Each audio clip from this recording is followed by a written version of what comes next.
Olá, bem-vindos ao segundo episódio da série especial do Estiloso Podcast sobre o mercado imobiliário de luxo. O alto padrão tão desejado, tão sonhado e tão falado. Tem crescido cada vez mais aqui em Brasília. E mais uma vez comigo aqui a minha co-host tão especial, ela que entende tudo sobre esse mercado e sempre me dá uma aula, Franci Cunha. Oi, tudo bem? Mais Como é uma que você tá? vez, mais um episódio Obrigada. Pois incrível. é, a gente tá com muita gente boa aí, né? Verdade, né? E tá sendo tão educativo, Fran. Sim, muito aprendizado, né? E hoje a gente vai falar, olha só, o tema do nosso episódio de hoje, luxo que vende, ou luxo que rende. Vale a pena Adorei. investir em imóveis de alto padrão? Sim. E para falar com a gente, uma super especialista aqui no nosso espaço especial na Artefato Brasília, Tatiana Diogo, especialista em crédito imobiliário. Boa tarde, muito obrigada pelo convite, eu Que adorei. honra! Tati, obrigada, viu?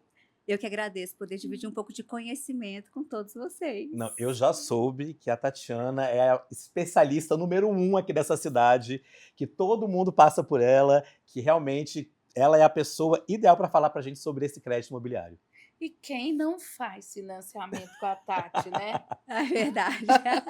Ela já pulverizou aí esse mercado. E você sabe que, para começar, Tatiana, eu queria te perguntar uma coisa. A gente fica na dúvida, quem são as pessoas que procuram crédito imobiliário? Porque a gente tem uma ideia de quem procura é quem não tem dinheiro para pagar um imóvel, por exemplo. Ah, E como que é isso? É verdade, desse jeito mesmo? bom, tem os dois clientes. O que precisa de crédito, porque de fato não tem todo o montante para fazer a compra do imóvel, e nós temos o cliente que tem o dinheiro. Por quê? Porque hoje o dinheiro está custando muito caro. Então, quem tem o dinheiro aplicado está tendo uma lucratividade de 13% a 14% por ano.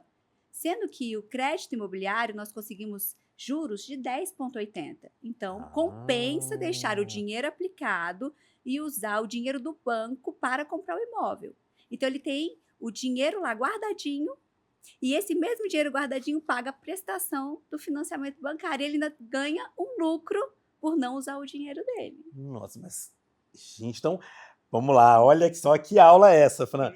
Então, o ideal, na verdade, é você entender muito mais esse mercado financeiro, porque aí você consegue investir um dinheiro e do seu investimento você consegue pagar o financiamento. É mais ou menos essa lógica? Exatamente. Você usa o dinheiro do banco para poder comprar. E o seu você deixa lá para render, não é isso, Tati? Exato. E assim, qual é a vantagem? Hoje a gente está emprestando dinheiro para quem tem dinheiro. Por quê? Porque o dinheiro está dando uma lucratividade maior do que os juros que ele vai pagar para o banco. E como um plus, quando o cliente faz um financiamento bancário, ele tem um seguro de vida que é atrelado ao financiamento. Então, Deus me livre se ele vir a faltar, quita o financiamento e ele deixa 2 patrimônios para a família: o dinheiro aplicado e o imóvel quitado. Então, acaba que ele duplica o patrimônio dele. Gente, não, mas me explica uma coisa, então, Tatiana. Mas tem algum período de carência, por exemplo, para caso aconteça essa fatalidade? Ou não? Ele pagou a primeira prestação e infelizmente aconteceu alguma coisa trágica e ele não está mais por aqui. Não. E aí já quita? Infelizmente, na pandemia, aconteceu esse caso. O processo concluiu, o contrato foi para cartório, tem um prazo de uns 20, 30 dias para registrar, o cliente faleceu. A viúva já recebeu o imóvel quitado, então ela não pagou nem a primeira prestação. Então, no ato que o cliente assina a minuta do contrato, ele já está assegurado. Uau, então fica um consolo nesse momento tão difícil, né, de perda, assim você ainda tem ali um consolo e ficou... Não era o que a gente queria, óbvio. A gente queria a pessoa com a gente, mas caso aconteça isso, exato, aí você tem aquele consolo de ter aquele imóvel ainda com você. Walter, Entendi. e o interessante disso é que você, além de usar o dinheiro do banco para comprar o seu imóvel, ainda é mais seguro comprar financiado. Como assim, Franz? Agora eu fiquei um pouco confuso, porque a gente tem um mito de que o financiamento é um monstro, né? Que é uma coisa que vai crescendo, que endivida a gente que não consegue mais sair. Um dos pontos de segurança é esse que a Tati falou. O seguro, que já cobre, já quita esse imóvel em alguma fatalidade que vier a acontecer, né? Exato. E também a outra vantagem é a seguinte, o imóvel... muitas vezes o cliente ele deixa de comprar o imóvel porque tem o dinheiro aplicado. Então, ele acha que a aplicação dá um lucro suficiente para ele morar de aluguel. Só que ele não constrói patrimônio. Em caso de falecimento, ele só vai deixar para a família a aplicação. Então, se ele usa o crédito imobiliário, deixa o dinheiro aplicado, ele compra, ele vai usufruir desse bem em vida. Em caso de morte, ele deixa o bem quitado para a família. E ainda Entendi. deixa o dinheiro aplicado. E deixa o dinheiro aplicado. E a gente tem também, em Brasília, uma particularidade que os imóveis têm aumentado consideravelmente. Consideravelmente. Exato. Então, ele tem a lucratividade do LCI, Valorizado. ele tem valorizado. Olha, tá vendo? A gente tem a pessoa do mercado imobiliário. Valorizado. É assim, foi valorizado. Exato. Tem A aumentado. Fran, ela realmente ela defende muito isso. A gente tem Exato. gravado É uma sempre, ela sempre valorização. defende isso mesmo. Então, porque assim, o cliente ele acha que continuar no aluguel é o melhor para ele. Pelo contrário, o IGPM, ele aumenta muito mais do que uma linha de crédito imobiliário. Então, está aumentando muito mais os aluguéis em Brasília. E se ele colocar na ponta do lápis, o valor que ele vai pagar de aluguel é um dinheiro jogado no lixo, que é quase próximo do valor que ele vai pagar do financiamento bancário. Aumenta uma média de 20% do que ele está pagando de aluguel, já para ter o bem como dele. Então, em vez dele pagar aluguel, ele vai usar o quê? A linha de crédito para adquirir o patrimônio. Que interessante. E 20% é Em uma média, taxa que sim. não é muito alta, né? Considerado que você tem um patrimônio que vai Exato. ficar para você. Fiquei Exato. surpreso. É porque o aluguel em Brasília, ele tá caro. Assim, tá um pouco mais elevado do que as demais Está mais cidades. valorizado para falar no Está imobiliário mais com a gente. valorizado, exatamente. Então, o crédito imobiliário hoje é para quem tem dinheiro. E falando em aluguel, aí eu queria tirar uma dúvida. Tem aqui uma perguntinha sobre aluguel. Hoje, por exemplo, um apartamento de 3 milhões, ele pode virar renda? Que a gente está falando de alto padrão, então vamos falar acima de 3 milhões, né? Sim, ele pode com certeza virar renda. Por quê? Porque o cliente ele só precisa dar 20% de sinal. Então, ele vai financiar 2 milhões e 400. 2 milhões e 400 é uma média de prestação de 25 mil por mês. Um aluguel, nesse patamar de imóvel, vai dar 15 mil reais. Então, ele só precisa, no primeiro momento, dar mais 10 mil para pagar a prestação. E só que vai chegar um momento, como a prestação é decrescente, ela vai se igualar ao valor do aluguel que ele vai receber do inquilino. Então, a partir, vamos supor, depois de 5 anos, quem vai pagar essa parcela é o inquilino. Então, vamos se dizer que o cliente só precisou tirar do bolso 600 mil reais, adquirir um patrimônio de 3 milhões, os 5 primeiros anos ele vai ter que pagar 10 mil reais de prestação, o restante da prestação quem vai pagar é o inquilino, e ele só tirou do bolso, vamos colocar assim, 600 mil reais. E ele adquiriu um patrimônio de 3 milhões. Então, o que você hoje pode dar 600 mil reais que você recebe 2 milhões e 400 de lucro? Verdade. Verdade. Então, realmente, dá para você fazer um excelente patrimônio utilizando o crédito imobiliário, só precisa dar os 20% de sinal e o restante quem paga é o inquilino. E aí, mais uma vez, vamos fazer um recorte aqui importante. Eu sempre coloco isso para a Fran, porque eu acho importante quando ela fala sobre isso, porque a gente está falando de um mercado de alto padrão. Sim. E o que caracteriza um imóvel de alto padrão? Onde estão esses imóveis em Brasília hoje? O que caracteriza, Fran? O que faz um imóvel ser de alto padrão? Sempre coloco para você essa pergunta. Eu acho que o que caracteriza um imóvel de alto padrão hoje, além da localização, que é o que a gente sempre comenta, é o acabamento, é a planta, é o tamanho do imóvel, e quando você compra ele pronto, por exemplo, é o que está agregado também dentro desse imóvel, né? Dependendo do arquiteto que faz um projeto, que faz esse imóvel, ele tem um aumento considerável também. Né? Então, assim, a gente conversou com a Juliana Zuba, com a Cibele Barbosa no nosso episódio anterior. Assistam lá no nosso episódio anterior. E que elas falaram muito sobre isso, né? Então, esse imóvel de alto padrão também é aquele imóvel mais exclusivo, aquele imóvel em um local, em um excelente local, e que tem menos moradores, menos apartamentos, por exemplo, os verticais que tem menos apartamentos. Essa pessoa gosta muito de privacidade, de tranquilidade, ela não gosta de estar muito em evidência, né? Então, assim, o imóvel ele tem que parecer um pouco ali com aquele cliente que vai dispor daquele valor para poder comprar ele, né? Então, Então, esse tipo de imóvel é o que a gente está falando agora, que é esse que tem esse rendimento, porque as pessoas entenderem também o recorte que a gente está Sim. entrando. E eu é, tenho uma dúvida agora, então. A gente está num momento favorável para esses imóveis? eu acho Hum, que o mercado de alto padrão, de luxo, ele ele está sempre em alta.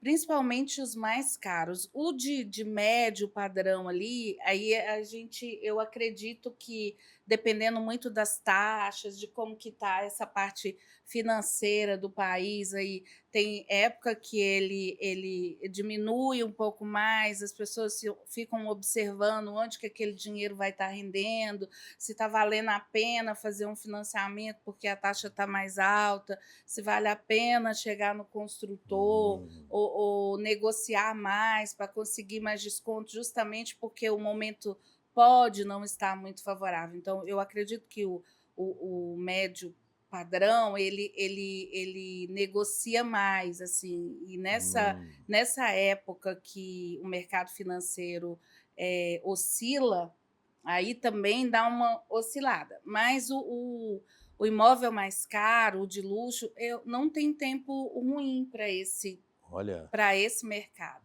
Então, aquela máxima de não tem crise no luxo, no mercado imobiliário de luxo, é verdade. Não, assim, nunca experimentei crise nesse mercado. E aí a gente vai perguntar então para a Tatiana como é que funciona, então, economicamente, como é que está esse momento atual para esse tipo de imóvel? É o melhor momento. Olha! Porque com o aumento da Selic, quem tem, o cliente do alto padrão, ele tem dinheiro aplicado. Sim. Então, se aumenta a Selic, aumenta a aplicação dele. Então, a lucratividade dele aumenta. Então, os bancos ainda não subiram as taxas de juros. Então, eles continuam com os mesmos juros da Selic de 14,5%. Então, a gente consegue um juros de 10,80%. O cliente aumentou a lucratividade dele na Bolsa de Valores. Eu conversei com o cliente, ele está recebendo 15% de lucro. Então, ele recebe 15% e ele paga 10,80% de juros no financiamento Olha. bancário. Uhum. E o que acontece? Nesse momento, como teve o aumento da Selic, nós estamos com uma demanda reprimida. Acaba que o valor do imóvel ele se estabilizou. Na época da pandemia, imóveis de alto padrão. Um exemplo, o cliente me pediu um crédito para um imóvel de 3 milhões. À tarde, ele já estava me pedindo para um imóvel de 3 milhões e 300. Porque, como a Selic estava baixa, o juros estava baixo, tinha muita demanda. É a lei da oferta e da procura. Hum. Baseado nisso, como a Selic aumentou, a demanda está menor. Com isso, os valores dos imóveis estão estabilizados. Então, o cliente compra o imóvel com juros mais barato, compra o imóvel com esse preço estabilizado. Quando houver uma queda da Selic, ele faz a portabilidade. Então, ele tem o melhor dos dois mundos. Ele compra o imóvel com um preço atual mais baixo, ele adquire o financiamento bancário com juros de 10,80%, estou falando nominal, o efetivo Sim. depende da idade, tá? Uhum. E depois, se houver uma queda da Selic, ele faz a portabilidade e pega os juros mais baratos. Então, ele Entendi. pegou o cenário ideal. O fato da Selic estar alta faz com que o mercado do alto padrão esteja no momento propício para a compra. Que máximo. E esse cliente, então, a gente está vendo que ele financia, porque a ideia que a gente tinha, quando a gente não conhece esse mercado, é de que esse cliente paga sempre à vista. O que vale Não, mais a pena aí, então? Ele de fato também financia? não. Hum. Esse cliente, e eu te falo uma coisa, é Hum. bobagem. É? Usar Isso é um mito, dinheiro então? hoje para pagar à vista, se ele pode usar o dinheiro do banco e deixar o dinheiro dele aplicado. Exato. Faz Porque o muito mais dinheiro dá sentido, né? mais lucro aplicado do que ele pagar os juros para o banco. E Olha, que agora incrível. tem aí uma pegada das cartas de consórcio, né, Tati? Exato. Que aí você compra a carta de consórcio, pega, dá um lance, e aí consegue ali, às vezes você consegue dar uma duplicada aí nessa compra desses imóveis, né? O consórcio é o seguinte: o consórcio é um grupo de pessoas que se juntam para conseguir um montante. Então, ele não tem juros, ele tem uma taxa de administração, que é de Entendi. 20%, mais ou Uhum. menos. Então, só que se fosse fácil, todo mundo faria. Precisa ter pelo menos 50% de sinal para que você dê um lance e possivelmente seja contemplado de forma mais rápida. Com isso, o custo do dinheiro se torna mais barato. Só que não tem muitas cartas contempladas. Então acaba que o cliente grande precisa. preocupação é a Essa. contemplação, mas também se contempla. Exato, entende? Então a gente tem dois modelos de cliente. O cliente que pode esperar por uma contemplação, que é o que Uhum. está se programando para a compra do imóvel, e nós temos o cliente imediato, que ele precisa morar logo, porque ele já vendeu o imóvel dele, ele precisa já adquirir outro, porque ele tem que entregar o imóvel dele, e Entendi. ele não pode esperar por uma contemplação. Ele se sujeita ao crédito imobiliário, que mesmo assim dá compensa, visto que o dinheiro aplicado dele está dando mais lucro do que os juros que ele vai pagar para o banco. Uau. Faz todo sentido nessa lógica, assim. Ho- É bom a gente entender, né? Clareia, né? A nossa... Hoje o nosso podcast tá assim, uma calculadora. Você viu? Você Então viu? vai dando bug aqui, ó. Não, Dando... a calculadora O assim, pessoal de cerebral. humanos é mais complicado, o negócio é mais devagar. A gente vai, mas é muito interessante pra gente entender como é que funciona, porque até essa questão de consórcio sempre foi muito polêmico, né? É. Sempre quando a gente fala de consórcio tem uma polêmica, então rola um silêncio, assim, né? Um momento de tensão no ar. Porque consórcio parece polêmico, né? É porque essa onda do consórcio, ela já, na realidade o consórcio ele já existe há muito tempo, mas essa pegada do consórcio foi de uns tempos para cá, né, Tati? Que o pessoal começou a usufruir muito disso, né? Então hoje você tem essa possibilidade da carta de consórcio, você tem essa possibilidade do financiamento, mas assim, o dinheiro à vista, nesse momento, é para estar aplicado. É o melhor. E queria saber qual o perfil desse investidor nesses imóveis. Tem um perfil principal? Você fala no imóvel de alto padrão, essa pessoa que agora está buscando agora um imóvel desses. Vamos então pontuar. Vamos falar assim, por exemplo, agora que você é expert do Noroeste, você comanda aquele espaço todo. Qual é o perfil que está indo para lá agora? Que está buscando esse apartamento? Por incrível que pareça, assim, o mercado do Noroeste hoje, como o mercado já aconteceu, como o Noroeste já aconteceu, essa movimentação lá dentro do Noroeste é do cliente que já mora lá. Ele já se apaixonou e quer ficar lá. Ele foi para o bairro, ele foi para um imóvel menor, ele foi um pouco preocupado se ali ia ficar dentro das expectativas, se ele ia se adaptar, ou então ele foi para... Porque o Noroeste ele é um bairro, a gente fala que ele é um bairro jovem, né? Tem muitas pessoas que começando a vida ali. Então, assim, começa um apartamento de 1 quarto, que vai para um 2 quartos, que vai para um 3 quartos, daqui a pouco está fazendo esse upgrade para um 4 quartos, para uma cobertura, mas ele não quer sair dali. Então, a gente tem um público ali no Noroeste de muito servidor público, muita gente do judiciário, médicos, e esse público mais jovem que vai fazendo esse upgrade, e também aquele público de casas que a família cresceu, os filhos cresceram, e aí ficou somente o casal lá naquela casa, e a casa ficou muito grande. Entendi, então aí vai procura um apartamento maior que lembre a casa, porque, né, quando você sai de uma casa que você vai para um apartamento, até você se adaptar, se você for para um menor, a pessoa sente muito. Então esse público de casa, geralmente, ele compra apartamento de 200 metros acima. E também a gente tem o público dos apartamentos ali, por exemplo, da Asa Norte, da Asa Sul, do Sudoeste, porque apesar de serem pessoas mais bairristas, e o bairro já está assim, muito, muito pronto, muito... Aí mais icônico, né? A cara de Brasília, está ali vivendo a exatamente. história ali, né? Então, assim, já viveram aquela história, mas eles querem um apartamento, eles querem morar em um prédio que seja mais novo, que tenha mais vagas de garagens. Sim. Eles buscam ali no Noroeste o que eles não têm aqui. Entendi. Né? Em termos, assim, essa questão de segurança também, de lazer, então tem isso.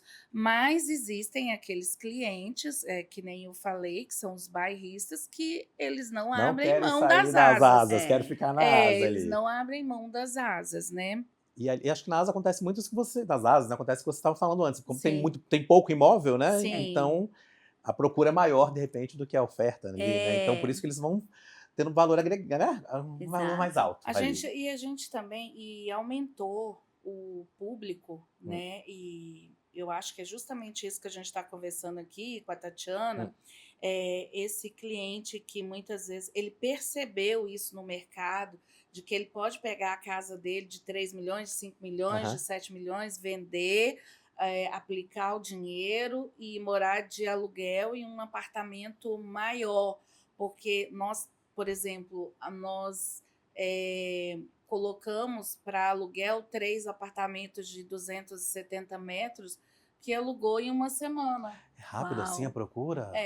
Então a gente, assim, aquela ideia de que para o aluguel é melhor um apartamento de 2 quartos ou de 1 quarto, já não está mais só nisso, né? Aumentou muito esse público que procura aluguel de apartamentos maiores. E é bom que a gente feche no que a Tatiana estava falando antes. Sim. Aí esse público que alugou alugou daquele que está comprando ali e está pagando com o aluguel.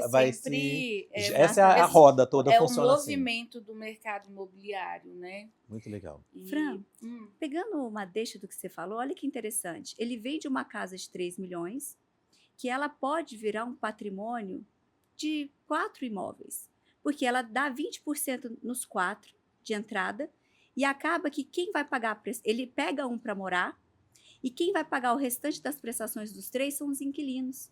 Então, de um imóvel, ele se transforma em 4. Uau, entendeu? Entendi. A linha de raciocínio? Porque ele estava com aquele dinheiro todo mobilizado em um só imóvel. Ele pega, não estou nem falando sobre a aplicação, ele pode mesmo, de fato, pulverizar esses 3 milhões em 4 bons imóveis.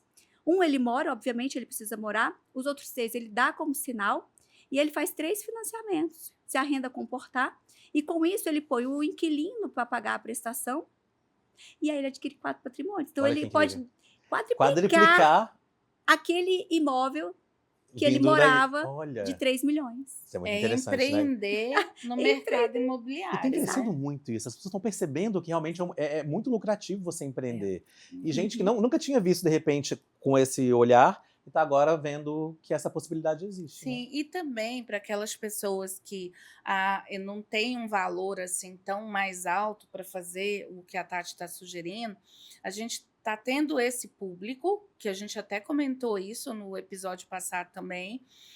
A gente tem esse investidor que ele está procurando esse imóvel para reformar, um imóvel mais barato, faz uma reforma, ele usa o dinheiro do banco também. A Tati pode falar disso, a gente conhece algumas pessoas que já estão fazendo isso, já estão se dando bem fazendo isso, né? E ele reforma e vende o apartamento para aquela pessoa que não tem esse tempo para mexer um imóvel com a pronto, reforma, né? Ele quer mudar na hora. Né? Inclusive mobiliado, muitas vezes também, né? Sim, mobiliado. Que ainda aumenta o valor. Exatamente. Olha. O que ela falou foi super interessante, é o retrofit. Então, ele encontra agora Brasília, né? A gente está vivendo um momento que está tendo muito espólio. Os pioneiros de Brasília estão falecendo e, assim, os filhos não vão continuar com aquele bem. Então, acaba vendendo um preço um pouco menor. Então, esses empresários, a gente aprova em 4 bancos, para ele ter crédito em 4 bancos. Ele compra o primeiro imóvel com o primeiro crédito que eu consegui, ele reforma e ele põe à venda. Então, ele gastou só 4 parcelas, ele só pagou 4 prestações e já pôs o imóvel para vender. Ele gastou 4 meses de reforma, já vendeu o imóvel. Nisso, ele já comprou o segundo com outro banco, que eu aprovei o crédito, e ele faz, um exemplo, ele faz 4 imóveis retrofit, usando a linha de crédito. Então, quem está no mercado imobiliário, como a Fran, ela sabe que o cliente não tem tempo para reforma, não tem tempo para procurar esses imóveis que estão com preços menores, e ela faz esse tipo de trabalho para que traga pronto para o consumidor final. Por quê? Porque ela tem a expertise do mercado imobiliário. Então, ela encontra o imóvel para o empresário com preço menor, o empresário faz o retrofit, faz aquela repaginação, vende com um preço maior, tira a lucratividade, A média de lucro que eles estão tendo é de 30% sobre o valor do imóvel, é bem considerável. Muito considerável. 30% é muito maior do que um Sim. dinheiro aplicado que só Com dá certeza. 13%. Aham. Então, é de extrema importância as pessoas entenderem que ele só precisou dar os 20% de sinal e o E restante conseguiu. a gente faz com crédito imobiliário. Então o processo funciona mais ou menos assim. A pessoa se apaixona pelo imóvel com você, Fran, você encanta, mostra todas as vantagens ali do imóvel, Sim, e aí Tatiana faz o faz restante. o restante. O que acontece também? Esse cliente que procura esse tipo de imóvel para investimento, a melhor opção, assim, e isso quem me falou foi uma pessoa que faz sempre isso, ele vai atrás desses imóveis que estão em inventário. Ah, entendi. Por Exato. esse fator mesmo, que consegue por um valor mais baixo que Exatamente. seria, de repente, o mercado. É. Entendi. Que é um outro caminho também É para um esse outro caminho. tipo de investimento. E perguntar agora para Tatiana, e os riscos? Agora eu quero saber, a gente viu muitas vantagens. Quais são os riscos, então, nesse tipo de negociação, enfim? O ideal é que o cliente primeiro tenha um crédito aprovado, para depois fechar negócio. Ele precisa ter uma retaguarda do banco. Eu digo que é assim, você iria numa concessionária fazer um test drive sem pelo menos ter um cartão de crédito com um limite considerável com o valor proporcional ao carro? Então, nem vá fazer o test drive. O ideal é que você tenha o seu crédito aprovado, porque aí você tem como fazer uma proposta no imóvel, né? Entendi. Porque são variáveis. O cliente tem que ter a renda compatível com o valor da prestação. Os bancos emprestam até 30% da renda do cliente. O cliente precisa ter 20% de sinal para comprar o imóvel, né? Tem que ter a idade certa, porque é um cliente que tem uma idade mais avançada. O financiamento tem que concluir com 80 anos. Entendi. Então, se ele tem 70, ele só vai ter 10 anos de parcelas para pagar.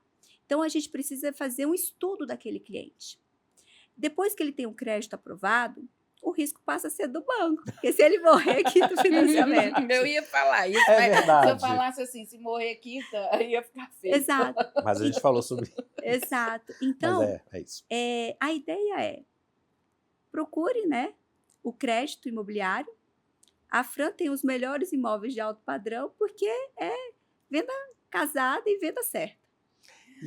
Pode falar, Fernando. Não, é que Tati falou um dia desse um negócio para mim, aí hoje a minha secretária me ligou e falou assim, fulano estava aqui. E ela falou assim que você parece muito com a mãe dela. Eu lembrei daquela nossa conversa. Sim. Aí eu falei, oh meu Deus, será que eu tenho mesmo cara de mãe do cliente? Ela tem. É bom que já tem uma coisa... já tem um fator afetivo, né? Você você agrada, você, entendeu? Você abraça a pessoa. Quando a pessoa vê, tá comprando um imóvel de 5 milhões, nem percebeu. E você tá lá fofa ali, ó. Só levando a história toda. É desse cuidado, jeito. cuidado. É desse jeito. Se apaixonou por imóvel, passou na França, vai levar o imóvel. Não vai ter como não. Ela faz você levar, ela dá um jeito. E ela dá um jeito mesmo. A gente tava... Ela faz acontecer. Não, como mãe, ela tem aquela história da mãe de agregar o cliente como filho e falar, esse cliente aqui, é isso que você quer, meu filho? Eu vou conseguir tudo e vou até o fim para conseguir com que você compre E é o seu diferencial imóvel. do atendimento dela. Exato. Por isso que ela tá nesse mercado de alto padrão há tanto também. tempo e com sucesso. Não sei se é bom não, assim, ser mãe não. Mas a mãe já falando do amor maternal. Mãe do cliente. Não, mas ele se sentiu muito representado, muito querido. Acho que é isso, a história de se sentir querido, você se sente confortável. É e você confiável. Assim, verdade. ela é confiável, eu confio nesse processo e sei que ali eu vou fazer um bom negócio. Porque a gente fica com medo realmente, né, de ser enganado, de comprar uma coisa por outra, achando que é incrível o imóvel, ele tá todo destruído e foi meio maquiado. Então, quando você tem essa relação de confiança, facilita mesmo. Você sabe que é real. E hoje a gente trouxe uma pessoa aqui para o próximo, né? A nossa próxima rodada de podcast, que vai justamente falar sobre essa questão de documentação, para trazer que é outro ponto importante, segurança para o cliente na hora de comprar, né? E assim, super experiente com esse mercado imobiliário também. A gente vai aprender muita coisa hoje. Sim. Então, Tatiana, para a gente hoje finalizar... foi uma escola. Hoje já tá uma escola.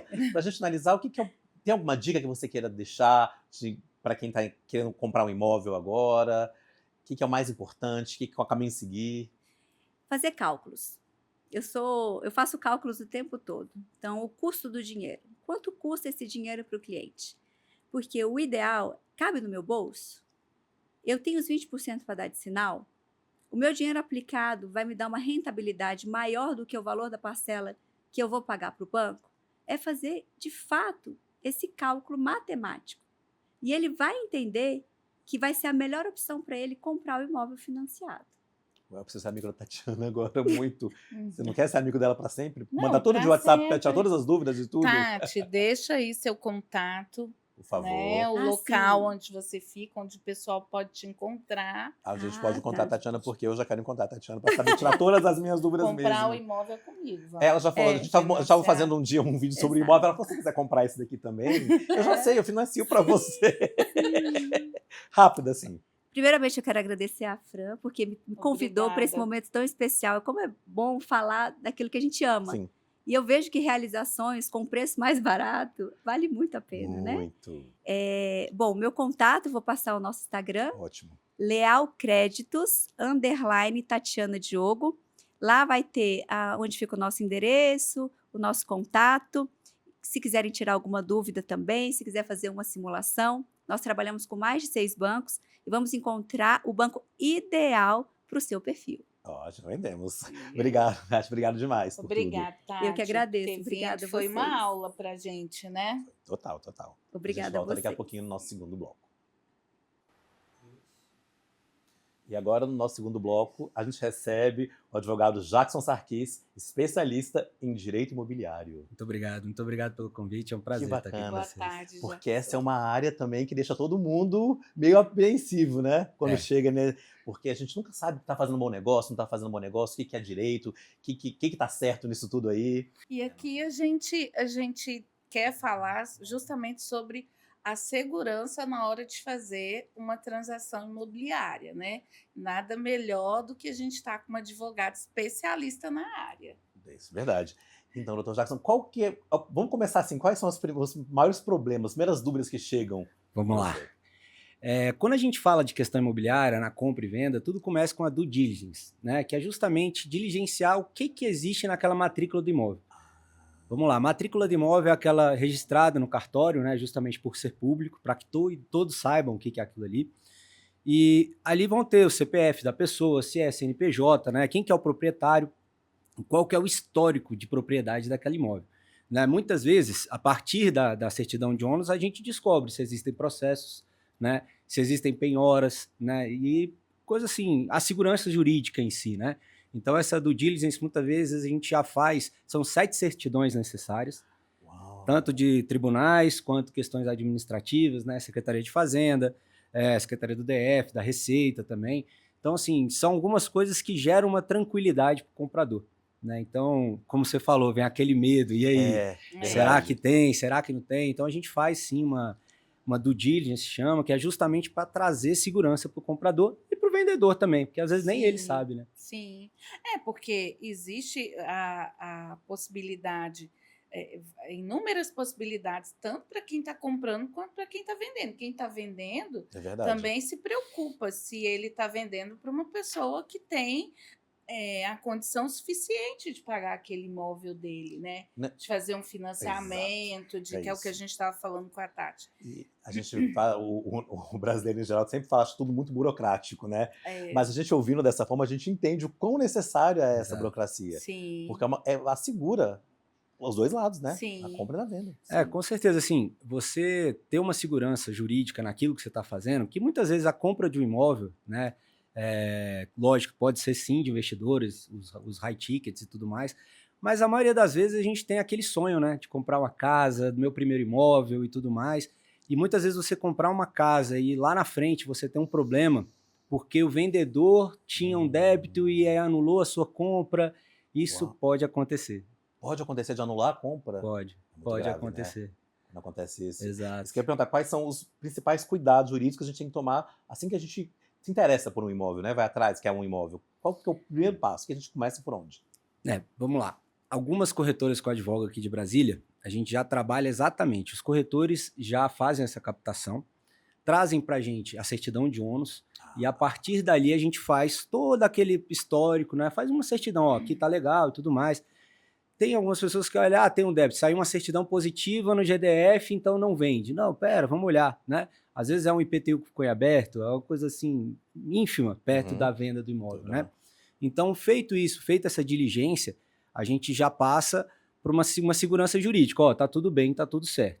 Então, o seu imóvel pode ser vendido, tudo bem, porque é chato para o corretor, né? O cara vai lá, vendeu, tá tudo certo, é quando vai ver, ih, tem uma Tinha um problema restrição ali. aqui. Eu acho até que isso que ele está falando é super importante, porque quando a gente vai fazer uma avaliação de um imóvel para colocar ele na prateleira de venda, Uhum.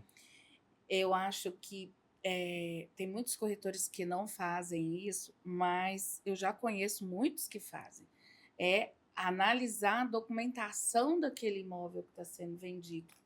Justamente porque você faz todo um trabalho, você faz vídeo, você faz a divulgação, e na hora da venda você pode encontrar alguma surpresa ali dentro da certidão de nascimento do imóvel, que é o que a gente chama. Muita gente fala, né, que a ONUS é a certidão de nascimento do imóvel. Então, assim, é super importante esse trabalho antecipado. Ainda hoje, com todo o aparato que a gente tem, as pessoas ainda podem ter algum problema aí, algum documento que deu algum problema, pode ter algum caso de falsificação, por exemplo, falando coisas graves mesmo, assim, pode acontecer alguma coisa Infelizmente que vai existe, por cara. esse caminho também? Infelizmente existe. Principalmente, assim, interior, né? Tem muitas cidades do interior que existem muitos documentos que ainda nem cartório estão registrados. Entendi. Né? Por exemplo, perto das cidades praianas e tudo mais, é muito seção de direito e tudo mais. Não falo só de Brasília, Sim. falo para investidores também do Como um Brasil todo. inteiro, isso é Aham. muito importante. Então, muitas vezes, uma seção de direito, ela tem um risco, porque é só uma transferência de direito. Se você não tem aquela cadeia de que realmente ele é o possuidor, né? Existem documentos que podem ser fraudados e, infelizmente, gerar um prejuízo muito grande aí para a parte. E, por exemplo, para quem está comprando também, por exemplo, vamos pensar quem está comprando e está vendendo, quais são os principais riscos? O que o que pode acontecer? Porque também eu posso comprar e não pagar, por exemplo. Como é que a gente procede nesses casos, por exemplo? Vamos lá. Todo contrato, a Tatiana estava até no último episódio Ah. falando sobre isso, né? Esses empréstimos e tudo mais, o banco passa a ser o dono do imóvel. Então, quando ele faz aquela compra e venda, ele deu os 20%, né? Como ela falou, tem as prestações e tudo mais, aí tem uma alienação fiduciária. Significa o quê? Se ele parar de pagar, o banco pode tomar aquilo ali para ele, né? Então, essa inadimplência pode sim gerar esse risco, né? Uhum. Agora, para o vendedor, é por isso que a questão da assessoria jurídica ela é importante, né? Então, a gente trabalha ali um sinal, né, para falar que eu estou no negócio, né? Não é simplesmente, Sim, eu vou sim. pagar E daqui a 30 dias, aí Sim. você não vende o imóvel em anota 30 ali no dias. caderninho não, né? E aí tem essa segurança jurídica para quê? Um sinal. Caso as demais parcelas não sejam pagas num determinado prazo que você coloque no contrato, ele pode ser rescindido pelo vendedor, no caso, se ultrapassar esse prazo, e aquelas arras, que foi o valor que ele deu de sinal, ele perde. Assim, Caso o vendedor deseje cancelar o negócio, ele tem que devolver o que foi o sinal e mais o dobro de multa. Ou seja, só uma suposição para ficar mais Entendi, fácil. Deu 100 mil de entrada, mas o vendedor quer cancelar. Ele devolve os 100 mil e paga mais 100 mil reais. de então a multa. pessoa fica segurada também, quem está As comprando duas também tem que partes. ficar segurado Tanto também, quem né? compra quanto quem vende. Tem gente que se assusta um pouco com essa questão das arras, né? Mas é algo que assegura tanto quem compra quanto quem É vende. verdade, Fran, quando a pessoa pega o contrato, dá uma assustada, então também acontece, dá esse impacto? Dá uma assustada. E como é que você resolve isso? Com esse seu coração bom, como é que você faz? Esse seu lado maternal que a gente estava falando. Você ter o conhecimento assim para poder explicar, Uhum. pelo menos o mínimo de conhecimento para poder destrinchar ali um contrato, explicar para o cliente. É lógico que quando você tem um advogado ali participando da negociação, traz muito mais segurança. Com certeza. Eu já tive advogados que levantaram vendas para mim. Vendas, por exemplo, assim, que já estavam caindo por insegurança, porque às vezes a pessoa, quando você chega na hora de pagar, que a pessoa fala assim, eu só vou pagar quando assinar a escritura, e o outro, não, eu só assino a escritura quando você pagar. Tem aquele impasse ali. Não, tem muitas coisinhas, porque a venda não é fácil, desde a avaliação até a finalização da venda, você passa por várias etapas, e eu já tive situações assim, de ligar assim pro meu advogado e falar assim, por favor, salva essa venda para mim, porque eu não tenho mais o que falar. Entendi. E aí entra toda a parte técnica, jurídica, que aí deixa o cliente mais seguro ainda e a coisa acontece. coisa o flui, cliente assim. acaba entendendo, né? Porque às vezes o negócio é bom para ele também. Entendi. Só que ele quer se sentir seguro na hora de E às vezes assinar por qualquer desconhecimento documento. também mesmo, né? Porque ele não tem um conhecimento, É. né? Isso. E a gente sabe que tem muita coisa ruim que acontece aí no mercado imobiliário, né? Demais. A gente vê muito isso hoje justamente como parece estranho, mas a gente tem pessoas hoje querendo comprar casas de alto padrão que assinam um contrato e não pagam nem as arras. Ou que assina, paga uma arras menor e desaparece, some. Então, assim, Olha mas a só. intenção deles muitas vezes é prender o seu imóvel. Porque se o contrato não estiver bem Sim. redigido, você não consegue rescindir aquele contrato. Entendi. Sim. E aí isso gera uma dor de cabeça. Outra segurança, como você falou, é muito importante. É muito fácil para um advogado falar assim, a certidão está positiva, sai fora. Mas assim, o que a gente tem trabalhado muito é em resolver, porque a gente trabalha com dois sonhos, né? Tem o sonho do comprador e o sonho do vendedor. Então, a partir desse momento, você vai analisar o que é aquele problema, né? O que é, como falei, às vezes é um IPTU, tá lá, a pessoa nem lembrou que não pagou e tem alguma coisa que vai inviabilizar a compra. Ou então vem o que está muito na moda, assim, chama a moda, mas tem que ser muito bem feito, que é a compra de espólio, né? Hoje em dia, as pessoas compram o espólio. Ele pode ser adquirido tanto de maneira judicial quanto extrajudicial. E para investidores, é a melhor coisa do mundo. Sim. Porque judicialmente, isso a gente já conseguiu, até a compra do espólio ela pode ser financiada por um banco.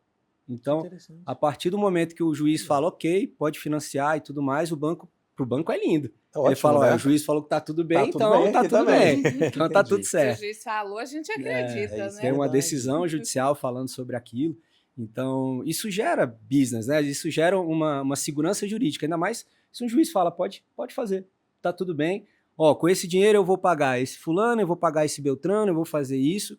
E aí o restante vai ser dividido entre os herdeiros. Ótimo. Tá vendo, Que é o que a gente estava Walter, falando, a né? importância assim, de ter uma pessoa que conhece, porque já a gente vê muitos corretores quando estão fazendo uma venda, que o cliente fala assim, vou mandar para o meu advogado, aí o corretor fala, ih, caiu minha venda, porque acha que o advogado vai empatar o negócio, né? E na realidade, muitas vezes ele está ali, na maioria das vezes é para ajudar a resolver. É só para formalizar mesmo, né? Colocar a coisa bem clara então, ali. assim, eu acho assim super válido.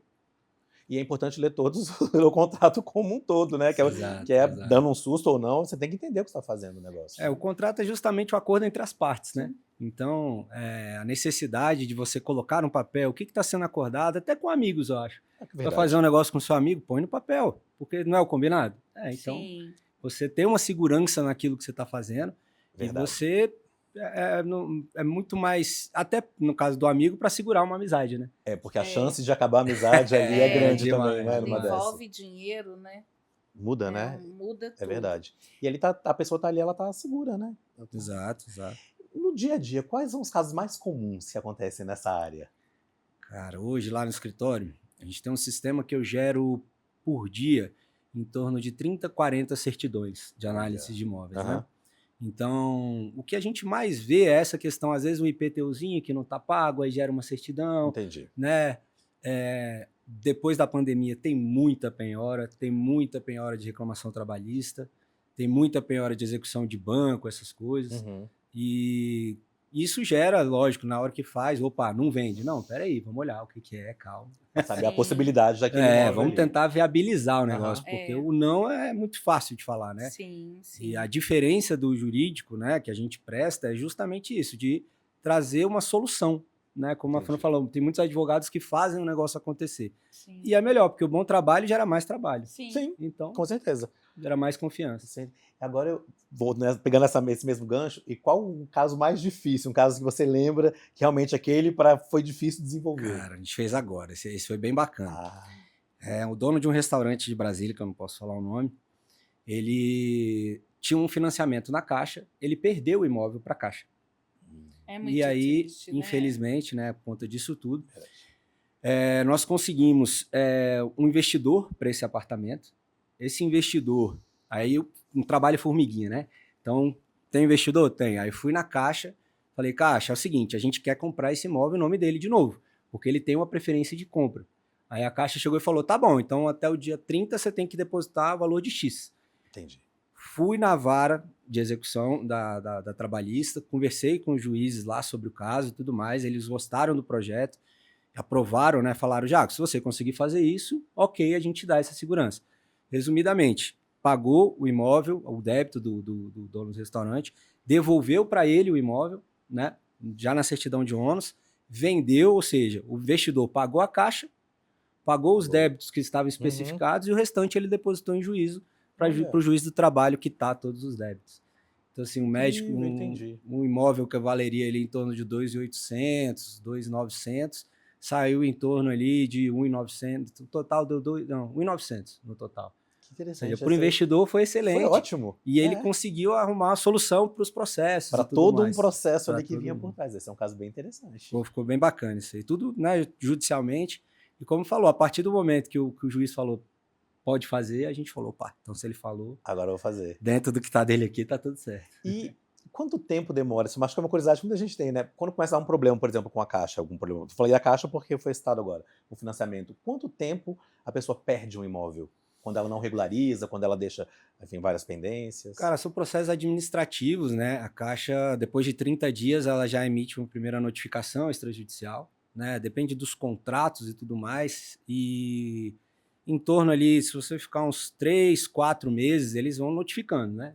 Chega um determinado momento que eles falam, ó, acabou a negociação, vamos pegar o imóvel de volta, né? Aí eles não precisam entrar com uma ação, que a alienação fiduciária ela é justamente isso. Ele só vai lá no cartório e fala, ó, eu notifiquei, ele não pagou, o imóvel agora é meu. Então, aí já o negócio fica grave. É por isso, entendi. Então, isso é importante que a gente saber. Muitas construtoras hoje, quando vão vender, elas preferem que existe um parcelamento que não seja financiamento bancário, mas com a construtora, eles preferem fazer uma escritura com uma alienação do que uma escritura com uma cláusula resolutiva. Tem alguma coisa... Porque qual a diferença, assim... Alienação fiduciária, o bem ele é garantia, como eu falei, né? O banco passa a ser o proprietário, né? E uma cláusula resolutiva, ela é automática, assim, se pagar é meu, se não pagar eu perdi, né? Então, assim, resumidamente, ela resolve a própria, né, como consta lá na certidão de ônus. Quando a gente tem essa questão da construtora, da incorporadora que está vendendo e tudo mais, eles fazem também, como a Tatiana falou no episódio passado, dos 20%, né, da obra e tudo mais. Muitas vezes eles financiam 80% da obra. E eles tentam evitar que para toda venda que a construtora fizer para o consumidor, eles têm que autorizar, né? Então, já pegando um gancho sobre isso, o que a jurisprudência entende hoje, que é a súmula 308 da STJ, ela fala exatamente nesses casos, porque teve muita briga. E aí, o consumidor? Ele estava ali, estava tudo bem, tudo certo, ele comprou o imóvel, mas tem que tirar aquela alienação, né? Então, aí a súmula, né, o STJ já veio decidindo, não, se é um comprador consumidor, o direito dele tem que ficar resguardado. O que pode fazer? Pega o crédito que ele tem a pagar para a incorporadora, e a gente chama de subrrogação, aí vai para o banco. Então, subroga o que o consumidor deveria pagar para a construtora, agora ele deve pagar para o banco. Entendi. Aí naquelas cláusulas e condições que foi feita com a construtora. Que para ele não é vantagem. Sim. Porque na construtora, você tem ali, no contrato com a construtora, você tem o INCC, né? Que é o Índice Nacional de Construção Civil. Até o ABITS. A partir do ABITS, todo o contrato ele já passa a viger pelo IGPM. A gente está falando da diferença praticamente o dobro. Vamos colocar aqui, INCC é 6% ao ano e a IGPM dá 13%, 12%. Então, assim, depende, né?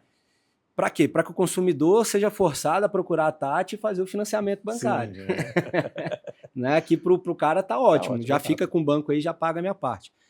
E já isso é muito discutido, inclusive, judicialmente. Por quê? Porque o consumidor ele tem que ser resguardado, né? E, ao mesmo tempo, a construtora ela não tem uma relação com o consumidor de banco. Verdade. Ela tem um crédito. Né? Então, para ela, não sou banco, eu não tenho que aplicar as regras do Bacen. O banco tem, eu tenho que aplicar essa regra aqui. Isso já foi questionado judicialmente. Em vários contratos, o juiz fala, não, aqui ele não é banco. Aqui está combinado, é isso, é isso, é isso. Caso você... Teve esse caso da pessoa... Já tivemos esse caso, já. Isso é interessante. Porque aí a consultora também tem que estar ligada nisso daí. Sim, Porque ela não com é um banco. certeza. Exato, E o exato. Jackson também advoga, assim, para muitas construtoras, né, Jackson? Para alguns. Então ele consegue ver os dois lados e saber certinho onde as Isso. coisas ver se os encaixam dois ali. lados Tanto do e- E se consumidor acontece o quanto... contrário, Jackson? Se enfim, a consultora fale, ela vai falir. E aí? Se ela falir? Cara, essa pergunta é legal. Eu dou aula falando exatamente sobre isso. Vamos lá. Isso é interessante demais. A lei de incorporações, ela fala muito sobre essa possibilidade. Então, quando a construtora fale, e por isso, digamos, eu tenho um financiamento, vamos voltar lá que a gente estava falando com a Caixa, olha o merchan de graça. A Caixa tem que patrocinar a gente. Então, vamos colocar um banco. Um banco é melhor. Então, vamos lá, tem um banco. O banco, quando ele faz essa alienação do imóvel, vou te colocar que 99% das vezes, eles já falam que em caso de falência ele pode assumir e colocar uma outra construtora no lugar. Mas muitas vezes o banco não quer essa dor de cabeça, né? Então, assim, existe a questão do seguro obrigatório em relação a isso. A gente tem muitos contratos em permutantes, né? A construtora vai entrar com tudo e o dono do imóvel fica com uma porcentagem e tudo mais. Então, a lei, né, de incorporação, ela fala sobre esses casos. E quando a construtora vem à falência, né, o imóvel automaticamente volta para o banco. Aí cabe ao banco analisar, e aí, o que eu vou fazer com isso aqui? Eu vou contratar uma outra pessoa para terminar essa obra e garantir esses consumidores, ou dependendo, vou deixar aí, se sobrar para a gente alguma coisa, a gente ressarce o consumidor ou algo do tipo e tal. Mas existe muito, principalmente em pandemia. Isso aconteceu demais, né? demais. E é um processo longo ou um processo demorado? Processo né? longo. Eu vejo que é um processo que se estende, né? Isso. Brasília é atípico, cara. Eu advogo o Brasil inteiro, né? Brasília é atípico. O processo aqui é muito rápido. Um processo desse ele já está com sentença no tribunal em menos de 2 anos. Dependendo da vara que ele cair. Em São Paulo, a gente vai para 7, 8 anos. Um prazo bem mais moroso, né? Rio de Janeiro, uns 4, 5, né? Então, assim, vai depender. Minas também é um pouco mais demorado. Então, tudo depende, né? E, assim, eu brinco bastante. O advogado te prometer prazo e resultado, você sai correndo. Ele tem alguma coisa tá errada aí, vai ter né? aí nessa história aí. Tanto tempo, causa ganha, não, isso não existe. Isso aí E para quem tá, para o consumidor, qual o principal erro que ele comete quando ele vai adquirir um imóvel? Que ele acha que é de um jeito e ele descobre que é bem diferente ali, por incrível que pareça, eles não visitam o imóvel. A maior coisa que a gente vê é exatamente isso. Tô num clube, não, vai surgir um empreendimento, não sei aonde, é chance disso, chance daquilo. Então, o que a gente mais vê hoje, do lado do consumidor, é isso. Atraso de obra, cara, acontece. Não tem como colocar, ainda mais do que a gente está vivendo. É incrível falar que a pandemia tem só 5 anos, né? Mas até hoje tem muito reflexo daquilo, né? Então, atraso de obra, ele existe, não tem como, né? Tanto é que existem previsões contratuais que falam, eu tenho mais 6 meses para cumprir, e o STJ já falou, não, 6 meses é tranquilo. Mas o que eu vejo muito, muito mesmo é isso. Infelizmente, algumas pessoas que vendem um sonho de, vamos brincar aqui, né? De um lugar na Lua. Falar, o lugar é em Caldas Novas, a gente tá com um empreendimento maravilhoso. A pessoa compra, cara. Senta lá. Não, e Caldas Novas, eu conheci um cliente que comprou... Mas é um clássico de Não, gente, é porque a gente tocou no assunto aqui, mas eu conheci um cliente que ele comprou lá um apartamento lá para aluguel, né? Sim. E aí depois, assim, primeiro o imóvel e ele queria comprar para poder alugar e aquela coisa toda. E teve que revender porque não deu conta de pagar o condomínio. E ele não tinha ideia do condomínio, ele não perguntou sobre o condomínio. Ele viu que era possível comprar. Os condomínios não tem muito problema de condomínios. É outro ponto interessante isso aí, né? Porque quando a pessoa, o inquilino, ele não paga o condomínio, também é um problema ali que gera, né? Por mais que seja um único bem, porque é que fala, bem de família não pode, né? Mas existem as exceções. Dentre essas exceções, a lei fala exatamente isso. No caso do condomínio, não existe bem de família. Então, assim, executar as dívidas do condomínio é muito bom. Porque se o cara não pagar, você tem o próprio imóvel com garantia de pagamento. Né? Então, aí, cara, vamos pro próximo. Executa, vende, vai, né? Não dá conta. Tem muita gente que tem dinheiro também, mas deixa o condomínio atrasar. Tem. Não tá nem aí. Sim, aí é porque... Sim. Mas acredito que esse público quando acontece isso, porque ele sabe que se é um problema, ele tem como marcar com tudo isso. Diferente do outro que não está pagando porque não tem como. Não tinha Né? condições. De repente, tem muita gente que pode seguir por esse caminho. Não estou dizendo que é o certo, nem que é bacana, mas acontece Sim. muitas coisas, acontecem muitas coisas A assim. informação, né? Então, assim, quando você vai comprar um imóvel, importante que você falou, além de analisar do diligence, como eu falei, essas questões todas, você tem que ver também IPTU, qual o valor do IPTU? Né? Quanto que é de IPTU? Eu dou conta de pagar esse IPTU? Condomínio, eu dou conta, né? A região, os custos de morar naquele lugar, é um negócio viável? Como é que não é? Né? Então, assim, tudo isso tem que ser analisado e muitas vezes é também na verdade, é uma obrigação do corretor falar, né? Sim. Ó, o seguinte, condomínio aqui é tanto, varia de tanto a tanto, tem taxa extra, não tem? Isso é né? importante. Sim. Isso ainda Sim. briga. Às vezes você pode até negociar ali que você vai comprar, não, a taxa extra fica por sua responsabilidade e eu pago o resto. Entendi. Isso pode ser uma troca Uma ali na negociação. né? E tem, falando esses corretores que abafam essa parte, deixam subentendido, não falam sobre isso? Existem os corretores e os corretores, né? Eu aprendi que você tem sempre que falar a verdade para o cliente, porque essa questão de fala a verdade para ele, deixa ele tomar a decisão dele. Faz a sua diferença, né? Faz a diferença, assim, porque às vezes tem muito corretor aí que confunde, por exemplo, falar a verdade para o cliente e com persuasão, né? Sim. Às vezes você vai persuadir um cliente a fazer um mau negócio para ele. Sim. Isso tem muito no mercado, né? Mas, assim, você tem que munir ele de informação e a decisão final é dele. Se ele quer fazer daquele jeito, se ele quer ir para aquele lado. Isso é muito importante. Isso é ótimo. E, doutor Jackson, para a gente então finalizar, queria saber qual que é a dica especial para a gente não cair tanto numa cilada e cair em furadas. Eu queria fazer uma perguntinha também para o doutor, antes da gente finalizar. Então vou fazer essa, depois você faz a sua, pode ser? Pode. Então vamos lá. Vamos lá, uma dica muito boa, né? A primeira coisa começa com a due diligence, né? Que é analisar se tem processos, a pessoa, seja a pessoa física, seja a pessoa jurídica, né? Então, assim, muitas vezes, até a pessoa física, se ela for empresária, é bom você analisar se ela tem alguma restrição, se não tem, né? Porque, vou até brincar assim, Justiça do Trabalho, você espirra, o juiz já vai para os sócios e vambora, né? Mas lógico, tem o trâmite e tudo mais. Mas isso gera consequências que é analisar isso, como o Fran falou, existem corretores e corretores. Então, assim, analisar IPTU, analisar a questão do condomínio. Tem um caso muito interessante aqui em Brasília, que na Asa Sul tem muito. Nem todos os apartamentos têm a vaga de garagem vinculada ao apartamento. Sim. Então, assim, é engraçado, tem condomínio que é por ordem de chegada, né? Chegou, estacionou, foi. Tem condomínio que você tem aquela vaga, ok. Se você vender, a pessoa que comprar, ele não vai pegar a sua vaga, ela vai para o final da fila para tentar esperar uma nova vaga e tudo mais. Então, assim, esse tipo de coisa, para quem vai morar no apartamento, no caso, né? É muito importante você analisar. E para casas é isso, analisar valores, analisar se existem débitos no imóvel, se existem débitos dos proprietários, o próprio inventário, se for comprar de um inventário, analisa, né? Olha faz todas as pesquisas que tem do inventário. E é isso, feito uma segurança, né, preventiva, cara, só tem a dar certo. Aí contrata a Tatiana e financia. Agora, sua questão. É porque me veio aqui na cabeça, a gente está falando de imóvel, e agora também a gente está com uma pegada aí desse cliente, desse investidor que abriu os olhos para comprar o imóvel de leilão.